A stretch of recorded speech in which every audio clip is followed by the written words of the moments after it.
দিছিল বিৰাট কোহলীয়ে এইবাৰ চেম্পিয়ন্স ট্ৰফি জিকিলেই বিশেষ উপহাৰ দিম বুলি আনিছক কোহলীয়ে কথা দিছিল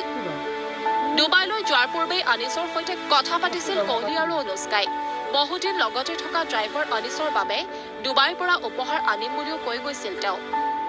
কিন্তু হঠাতে আনিছক ডুবাইলৈ কোহলীয়ে মাতি পঠিয়ালে চেম্পিয়ন্স ট্ৰফিৰ ফাইনেল চাবলৈ তেওঁ নিমন্ত্ৰণ কৰিলে বিশ্বস্ত সহকাৰী আনিছক প্ৰায় 15 বছৰ একেলগে থকা ড্ৰাইভাৰজনক ষ্টেডিয়ামৰ ভিআইপি গেলাৰীত বহুৱাই মেচ চোৱাৰ সুবিধাও কৰি দিলে কোহলীয়ে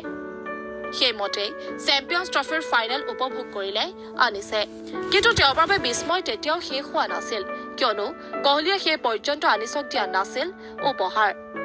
অৱশ্যে ডুবাইত মেচ উপভোগকেই উপহাৰ বুলি ভাবিছিল কোহলী ড্ৰাইভাৰে কিন্তু ভাৰতলৈ উভতি অহাৰ পিছতেই আনিছে আহমেদক কোহলীয়ে দিলে এখন চেক য'ত তেওঁ লিখি দিলে 50 লাখ টকা